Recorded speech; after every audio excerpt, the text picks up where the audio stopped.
there was a tag team championship match. Philip Lindsey, Private Party, the AEW World Tag Team Champions, took on the challengers of gigantic Shelton Benjamin and Bobby Lashley, the Hurt Syndicate. Going into this match, I was already having the emotions.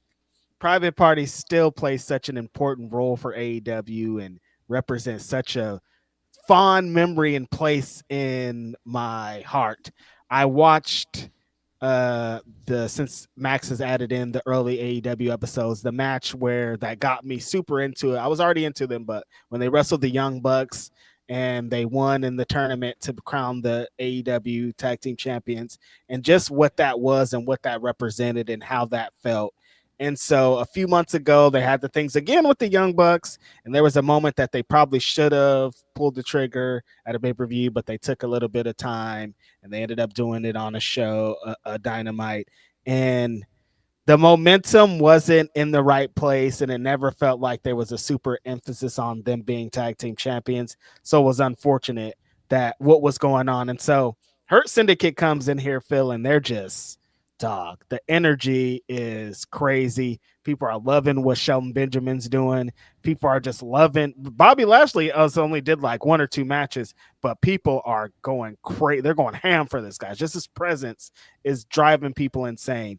And so when they announced this match, Her Syndicate's going to take on Private Party for the Tag Team Championship, the writing was on the wall for me. Like, you just knew what was going to happen here. You knew where this match was going. All these things that went into getting to Private Party to this moment, it felt sad because you're like, damn, it's going to end this quickly. And so the match starts happening, and the crowd is it's like 95-5 into the Hurt Syndicate. Everything that they're doing, the crowd is getting more into it. Shelton's dragging Marq Quen across the damn floor, slamming him from pillar to post into the guardrail, into the apron. And the crowd's like, do it again, one more time. They're slamming Zay through the announce tables. They're just dragging the Private Party. And the crowd is like, yes, we love this. And they're supposed to be the heels, Phil. So, like, I'm having the feels, and I'm like, damn, Private Party, I don't want to go out like this. Like, it just felt like not the way I would want that reign to end. And the crowd is just so ham. But at the same time, I understand why the crowd's ham, because seeing Her Syndicate destroy these guys was pretty badass. And like thinking of that when they started the match and they were like, Bobby Lashley has never been a world tag team champion. I was all, that's crazy. And then it's like, but he's also on a team with somebody who's fucking the king of tag team championships. So it's like, there's no way these guys are going to lose, Phil. So they end up just running through these guys, gigantic spears. They're just tearing these guys apart. Her Syndicate wins the tag team championships. And it's a bittersweet moment because as someone who's a connoisseur of black pro wrestling, this is all of my elements. 2 black tag teams, 2 amazing teams. Everything about it is great. But it's like Private Party didn't get their due, but you can't deny what Hurt Syndicate did. So it's a weird space to exist in. How did you feel about all of this?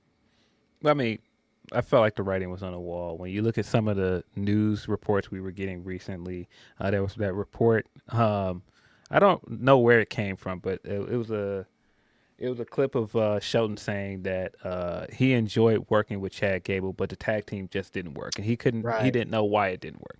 And then we also got, what you said, the Bobby had never been in a tag team, and from the Chris Van Vliet interview or wherever, he was saying he wanted to do the tag team with Brock Lesnar. That didn't materialize. Mm-hmm. And so when I saw them doing the tag team stuff, I was like, oh man, they're going to put them belts on them. I could just feel it. And multiple things here. I don't think that Private Party was booked well as champions. I think that they had a good story going into their championship win. I still think they mishandled that. I still think they should have won at the pay-per-view. And I think they started that off on a wrong foot. And then even after that, I don't think that you capitalized well off of their story going into their win. Right. I don't think you capitalized well enough on even their interactions with the Death Riders because they just went back to being the exact same characters as champions. Like, oh well, we're partying. They won the belts and went right back to partying. It's like, well, wait a minute, did you guys learn your lessons or no? Uh, Like they didn't even try to get revenge on getting his hand broke. It was just like, all right, we won the championship. Let's move forward. You know what I mean? It wasn't like they didn't go back to be like, fuck you, we did this, like throw it in your yeah, face. Like it was just like, let's take these shots and move forward. We are the exact same things that we were. right. And so I just don't think that they were booked well as champions. I don't think that they were necessarily even given a fair shot. It the thing that AEW usually does when you can tell somebody's going to have a short reign, they load them up with title defenses and they have the cool matches in between. They didn't even get that. It just felt like, oh, here's a handful of things here. Here's a match here. Oh man, we've got this really hot thing in Hurt Syndicate, and these guys are out of here, man. They're hot. They the theme song is over. When they come out, the crowd is chanting the theme song. They now added that aspect to their presentation with the announcement. I thought that was hard. Like Crazy. Justin Roberts saying they hurt people. I was like, bro. Yeah. Wow. And just the reaction to it, I was like, yo, it's over. And so just watching the match and just seeing it, I said, yeah, this is over. They're gonna win. And very conflicted because I like seeing them with gold, and I do think that this was probably it's hard to deny this was the right move because they're so over right now. But man, did they do Private Party a disservice, man. I just wish they would have done more with them. And I do think they're kind of doing Danny a disservice as well. I don't think that they're booking him well as TNT champion either.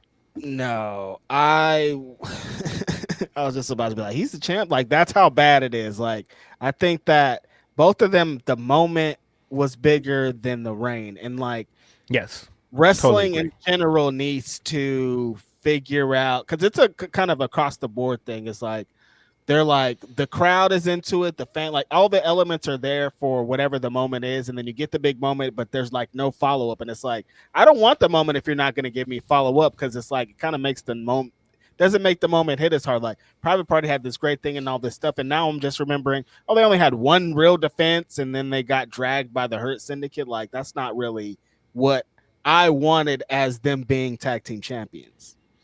it's unfortunate because I said Dan because Dan, it looked like because they had the match in the C2, it looked like Shelton was gonna come gunning for the TNT title. He had that episode where he held the belt over his head, and so I said, "Oh no." I kind of started to feel like Dan was doomed. He was going to take his belt, and then when they switched gears and they did this segment with Private Party, I said, "Dang, man." There was no way seeing the way all three of these guys were booked that having interactions with Hurt Syndicate, these guys were coming out of this with their belts. I just didn't see it. Yeah, I felt like either Danny was going to lose his belt or Private Party was going to lose their belt.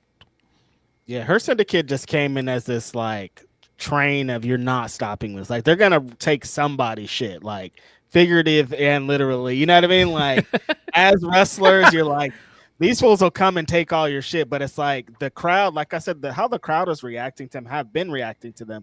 They've added the chant into the song, and like these guys are just undeniable. And you knew that somebody was gonna get their shit took. I didn't think it was gonna happen to Private Party like this, but I understand.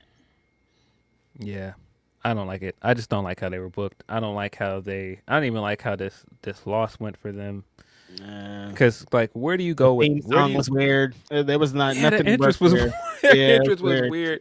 For some reason, they played the new theme, and then when they got to the ring, shots started playing. I don't know what's going on there. And then Zay looked at so confused, like the way he looked at the entrance of like, what the fuck's going on?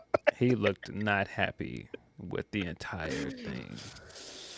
The look on his face walking down, and then when the music was messed up, it felt kind of like it felt kind of like the scene from Notorious was where Biggie's like, all I want is some shoes that fit. It's like, dog, y'all didn't even give us a good reign. We can't even have a entrance that worked coming down either. Like, what is this? Like just like thinking of how your reign went, and then like, okay, this is our last one before we lose our belts, and then you can't even get our theme to work right. That's got to be pretty unfortunate. Not a way to do it. It just sucks that it happened like that way. And then I get online and I see people being like, AEW did it again, booking their WWE guys over their homegrown talent. And I was like, that isn't the greatest look, Phil. You know? It's not a great sign, and that's why I was worried that Shelton was probably going to beat Garcia. And this is what I'm saying. It's just I think when you see what this is, and this is again a byproduct of the Death Rider stuff, because you see, like, if it seemed like the storyline was getting the younger guys that were initially the baby faces going against them to like elevate their game and step up. Now what are we doing? We're just now moving to another ex WWE guy in the mix. Yeah. And I don't think that's a good sign. I don't think that It looks away. The optic doesn't look great. As something that they've been fighting against, of like, even like the story that Death Rider, if you go back to the story that they're originally telling, or telling people to do, we need AEW's to people to fight for AEW, and like a fucking WWE legend is the one that's fighting for it. It's just kind of confusing. And then it happens here, and it's like, I think they deserve to be in these opportunities, and they deserve to have these moments. And the Hurt Syndicate, after what kind of happened at the end of their run and what happened with WWE, like this is great for them, but like Private Party got a raw fucking deal out of all this. Yeah, they did. Especially when I thought that they were gonna get the tag team. Well, I was like, oh, Young Bucks are doing some great things at the end of their reign. Private Party is gonna come, start doing these defenses every week, getting it established, and it just didn't happen like that. Right. I mean, happy for Hurt Syndicate, happy for MVP. I think that this is great. I think it's great that we're getting to see them in front of a live audience, and we see that this works, because I still think that was the issue with Hurt Business in the first place, is that you had something that people liked in the Thunderdome, and you never gave it a chance to thrive in front of live audiences so you could see that it works. And we're seeing it. We're seeing that this is working. And so that's why I'm saying I can't really disagree with the idea of, hey, let's just go ahead and run full force with it. Let's put the titles on them, because these guys are hot, because they're hot. I get it. Mm-hmm. What happens with this reign? Do you think, I talked about it a little bit earlier, if they come in here being who they are, dragging fools, and have this dominant run for 4 months or some shit, like this could really do something for the tag team championships. Do you think they will, though? I don't know. It's a mixed bag. They don't have the greatest track It's record. not a good sign off of the Private Party, you know? Yeah, they don't have the greatest track record of doing these kind of things with the tag belts and it being about tag team wrestling. So I don't know. If it were me booking this, I think straight away you should do like the biggest matches possible with these guys. Put them in there. Like, man, at this point, do the Takeshita and Fletcher match with them. Just get some big matches with them. Buddy and Brody. Yes. Yeah, you got to get to the big matches with them, because otherwise, I don't want this to look like just let's put the belt on them because they're hot, and then just have them carry them around so they have some gold. Hate it. My least favorite trope. Or get them into the, like I said, give them the championships, and then they're in a different division tomorrow. Like, actually, we do want Shelton to beat Daniel Garcia. And it's like, wait, have him defend the championship that he has, though.